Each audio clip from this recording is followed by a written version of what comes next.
ତୁମେମାନେ କିପରି ଅଳ୍ପ ସମୟ ପାଠ ପଢ଼ିକି 90%ରୁ ଅଧିକ ମାର୍କ ରଖିପାରିବ ଆଜି ଆମେ এই ଭିଡ଼ିଓରେ ଜାଣିବା। ତେଣୁ ତୁମର ଯାହା ବି ଅସୁବିଧା ରହୁଛି ଏବଂ କେଉଁ କାରଣ ଯୋଗୁଁ ତୁମର 90% ରହୁନାହିଁ ଏବଂ କେଉଁ କାରଣ ଯୋଗୁଁ ତୁମେ ମାନେ ତୁମର ପାଠ ପଢ଼ିବାକୁ ଆଗ୍ରହ ଆସୁନାହିଁ ଏବଂ କ'ଣ କଲେ ଆଗ୍ରହ ଆସିବ ଏବଂ କିପରି ଭାବରେ ଅଳ୍ପ ସମୟ ପଢ଼ିକି ତୁମେ 90%ରୁ ଅଧିକ ମାର୍କ ରଖିପାରିବ ଆଜିର এই ଭିଡ଼ିଓରେ ଆମେ ପୁରା ଭଲ ଭାବରେ ଜାଣିବା। ତେଣୁ ଫାର୍ଷ୍ଟ ଦେଖ, ଆଜିକା ଡେଟ୍ରେ ସମସ୍ତେ ତୁମେ ସ୍ମାର୍ଟଫୋନ୍ ୟୁଜ୍ କରୁଛ। ତେଣୁ ମେନ୍ ଡିଷ୍ଟ୍ରାକ୍ସନ୍ ହେଉଛି ସ୍ମାର୍ଟଫୋନ୍। ତେଣୁ ଫାର୍ଷ୍ଟ କଥା ହେଲା, ତୁମେ ଦେଖିବ ଶୋଇବାକୁ ଯିବା ପୂର୍ବରୁ ହଉ କିମ୍ବା ସକାଳୁ ଉଠୁ ଉଠୁକା ତୁମେ ଯଦି ସ୍ମାର୍ଟଫୋନ୍ ୟୁଜ୍ କରୁଛ ସେଇଟାକୁ ତୁମେ ଫାର୍ଷ୍ଟ ଆଭଏଡ଼ କର। ତୁମେ ଅନ୍ୟ କୌଣସି ସମୟ ତୁମେ ବ୍ୟବହାର କରିପାରିବ, କିନ୍ତୁ ଶୋଇବା ପୂର୍ବରୁ ଏବଂ ଯେତେବେଳେ ତୁମେ ଉଠିବ ସେତେବେଳେ ଆଟଲିଷ୍ଟ ତୁମେ ଫୋନ୍କି ୟୁଜ୍ କର ନାହିଁ। ଏଇଟା ମୋର ଫାର୍ଷ୍ଟ ତୁମମାନଙ୍କ ପାଇଁ ଉପଦେଶ ରହିବ। ତାପରେ ଦେଖିବା ଯେ ପାଠ କାହିଁକି ସାର୍ ମୋର ମନ ରହୁନି। ଦେଖ, ପାଠ ମନ ନ ରହିବାର କାରଣ କ'ଣ? ତୁମେମାନେ ଧରାଯାଉ ତୁମେ କ୍ଲାସ୍ 10ରେ ପଢ଼ୁଛ, ଗୋଟେ ହିଷ୍ଟ୍ରିର ଫାର୍ଷ୍ଟ ଚାପ୍ଟର, ତୁମେ ସାର୍ ହିଷ୍ଟ୍ରିଟା ବହୁତ କଷ୍ଟ ଆଉ ମସିହା ଗୁଡ଼ାକ ମନେ ରଖିବାକୁ ପଡ଼ିବ ଏମିତି XYZ ତୁମେ କହିବ, କିନ୍ତୁ ଆକ୍ଚୁଆଲି ପାଠ କଷ୍ଟ ନୁହେଁ। ମେନ୍ ଜିନିଷ ହେଉଛି ତୁମେ ତାକୁ ଭାବି ଦେଉଛ ଯେ ସେଇଟା କଷ୍ଟ ବୋଲି। ସେଥିପାଇଁ ତୁମେ କ'ଣ କରିବ ନା, ଫାର୍ଷ୍ଟ ଦେଖ ଗୋଟେ ଚାପ୍ଟର ହେଲେ ହିଷ୍ଟ୍ରି, ତୁମେ ଦେଖିବ ତାକୁ ଯଦି ପଢ଼ୁଥିବ ତୁମେ ଉପରେ ଉପରେ ପଢ଼ି ଦେଉଥିବ, ଉପରେ ନାହିଁ। ଯେତେବେଳେ ପାଠ ପଢ଼ିବ ସେତେବେଳେ ତାକୁ ପୁରା ପ୍ରତିଟି ଧାଡ଼ି ମନେ ରଖିବାକୁ ପଡ଼ିବ, ମାନେ ପୁରା କନସନ୍ଟ୍ରେସନ୍ ସହିତ ପଢ଼ିବ, ଯେମିତିକି ପାଠ ଉପରେ ହିଁ ତୁମର ଫୋକସ୍ ଥିବ, ମନ ଥିବ ଏବଂ ବାହାର ଦୁନିଆ ବିଷୟରେ କିଛି ତୁମର ଯେମିତି ମାଇଣ୍ଡ ନଥିବ। ତୁମେ ପାଠ ଇଆଡ଼େ ପଢ଼ୁଥିବ, ଉପରେ ପଢ଼ୁଥିବ, ସିଆଡ଼େ ଅଜାହାର କଥା ମନେ ପକାଉଥିବ, ସାଙ୍ଗ କଥା ମନେ ପକାଉଥିବ। ଏମିତି ହେଲେ ପାଠ ମନେ ରହିବ ନାହିଁ। ତୁମେ କହିବେ ସାର୍ ମୁଁ 10 ଘଣ୍ଟା ପରିଶ୍ରମ କରୁଛି, 12 ଘଣ୍ଟା ପରିଶ୍ରମ କରୁଛି, କିନ୍ତୁ ମୋର ମାର୍କ ହିଁ ଆସୁନାହିଁ, ମୋତେ ମୁଁ ସଲ୍ଭ କରିପାରୁନାହିଁ। ଏଇଟା କାହାର ଭୁଲ? ଏଇଟା ହେଉଛି ତୁମର ଭୁଲ।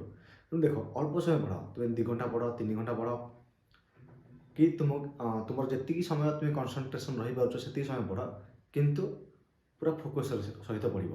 ଧର ହିଷ୍ଟ୍ରିରେ ଗୋଟେ ଫାର୍ଷ୍ଟ ଚାପ୍ଟର ତୁମେ ପଢ଼ିଲ, ପଢ଼ିଲା ବେଳେ କ'ଣ କରିବ, ଫାର୍ଷ୍ଟ ତୁମେ ଭଲ ଭାବରେ ଧ୍ୟାନ ଦେଇକି ମନ ଦେଇକି ପାଠଟାକୁ ପଢ଼ିବ। ଧରାଯାଉ ଏମିତି ଯେ 5ଟା ଲାଇନ୍ ପଢ଼ିଲ, 5 ଲାଇନ୍ ପଢ଼ିଲା ପରେ ଆଉ ଗୋଟେ ମାନେ ନେକ୍ସଟ ଲାଇନ୍ ପଢ଼ିଲା ଆସିକି ମନେକର ଡିଷ୍ଟ୍ରାକ୍ସନ୍ ତୁମକୁ ଆସିଲା ହାରି, କିମ୍ବା ବାହାର କଥା ମନେ ପକାଇଦେଲ, ବା ଅଜାହାର କଥା ମନେ ପଡ଼ିଗଲା, କି ସାଙ୍ଗସାଥି କଥା ମନେ ପଡ଼ିଗଲା, କିମ୍ବା ଅନ୍ୟମନସ୍କ ହେଇଗଲ, ପୁଣି ଆଉ ଥରେ ସେଠୁ ଷ୍ଟାର୍ଟିଂ କରିବ। ଏହିପରି ଭାବରେ ଧୀରେ ଧୀରେ ତୁମେ ଯେତେବେଳେ ଅଭ୍ୟାସ କରିବ, ଏଇଟା ଧୀରେ ଧୀରେ କ'ଣ ହେଇଯିବ, ତୁମର ଅଭ୍ୟାସରେ ପରିଣତ ହେଇଯିବ। ଅଭ୍ୟାସରେ ଯେତେବେଳେ ପରିଣତ ହେଇଯିବ, ଦେଖିବ ପାଠ ପଢ଼ିବା ସମୟରେ ତୁମର ଜମାରୁ ବି ତୁମେ ଅନ୍ୟମନସ୍କ ହେବ ନାହିଁ।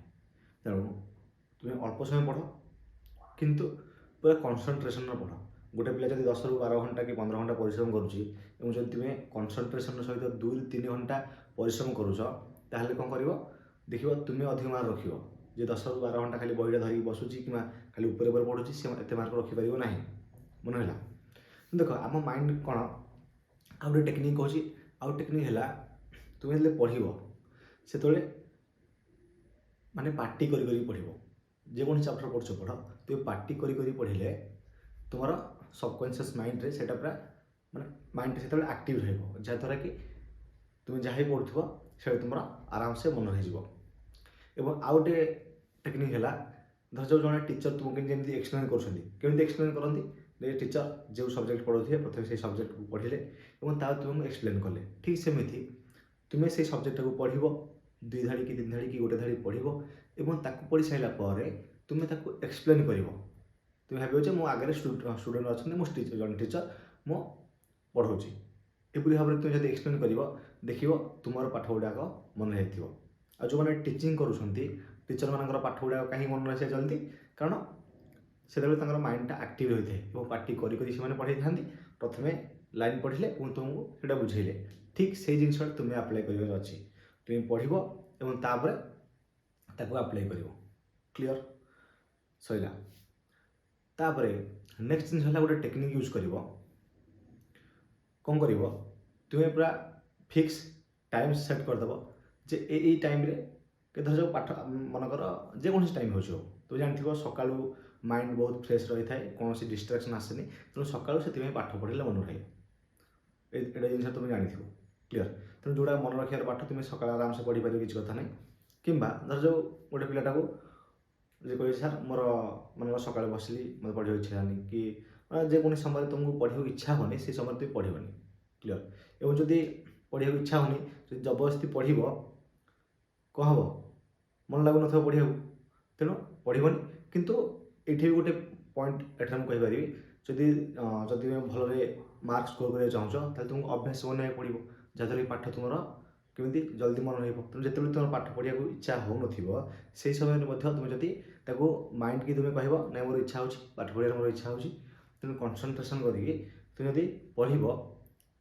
तुम धीरे धीरे पाठ मन रहा तुम अभ्यास परिणत होगला आउ तुम जमार भी डिस्ट्राक्शन हम ना बुझेगा नेक्स्ट टेक्निक देख आउ गोटे टेक्निक यूज कर जिते आम बहुत समय पढ़ुचे पार्टी कर पढ़ुचे से आम कौन हो ब्रेन थकी जाऊँगी फर एग्जाम्पल देख जिते जन टीचर पढ़ाई था से कौन हुए जेहतु से पार्टी कर पढ़ाई था से हालिया हो जाती से देख टीचर मैंने वाटर बटल रखी टे पा क्लास पीऊ था यार कारण है जे जमी आम परिश्रम करुचे जेकोसी कम हो जमी आमको हालिया लगुच ठीक सेमती पाठ पढ़ाला बेले भी हालिया लगे सेमती जिते तुम जब देख तुम जब बेसी कथबार्ता हो देख तुमको हालिया लगुव से कौन कर से समय तुम जेहतु ब्रेन आक्टिव रही है देख किसी समय प्रति बोर होदी बोर होगला कौन कर कि तुम बेसी समय मन गोटे पिला मान स्टार्टिंग कर पाठ पढ़ा सी जमार भी मन रखा इच्छा नहीं खाली ऊपर पढ़ी कि मन रखा तार पाठटा इच्छा होनी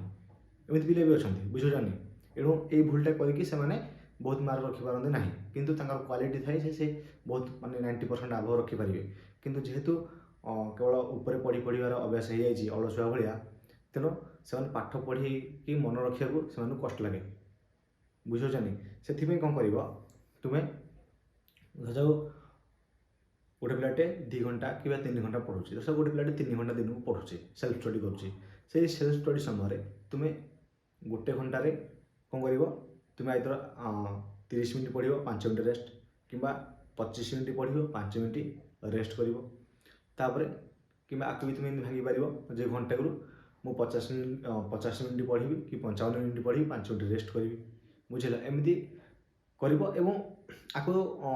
जिते तुम्हें पढ़ुथ गोटे डायरेक्ट गोटे फ्लोर 3 घंटा का पढ़ीदेवी आउे पढ़ी सेमती करनी दीपर घंटे सकाल घंटे रात घंटे एमती भांगी पार कि तुमको जो सुविधा हो टाइम हो समय तुम्हें पढ़ मन है लास्ट को रिवाइज कर दूसरी कौन कहली फास्ट जिते भी पढ़ से पूरा ध्यान देकी मन देकी पार्टी कर पढ़ और जब पाठ मन लगुन खाली ऊपर ऊपर पढ़ा इच्छा हो तथापि तुम चेष्टा कर कंसंट्रेशन आणिकी पाठ को मन रखापी और मन रख सारापर से पाठटा तुम्हें टीचर जमी टीचिंग करती सेमती पाठटा मन रखी तुम्हें अन्य को पढ़ाला भाया तुम्हें मन इच्छा कह मन इच्छा मैंने जहाँ बुझी से तुम्हें एक्सप्लेन कर सरला नेक्स्ट है तुम्हें एक्टिव माइंड पढ़ माने पार्टी कर पढ़ और चेष्टा कर जो 30 मिनट पढ़ुच तो 25 मिनट पढ़ 5 मिनट रेस्ट कर कि जदि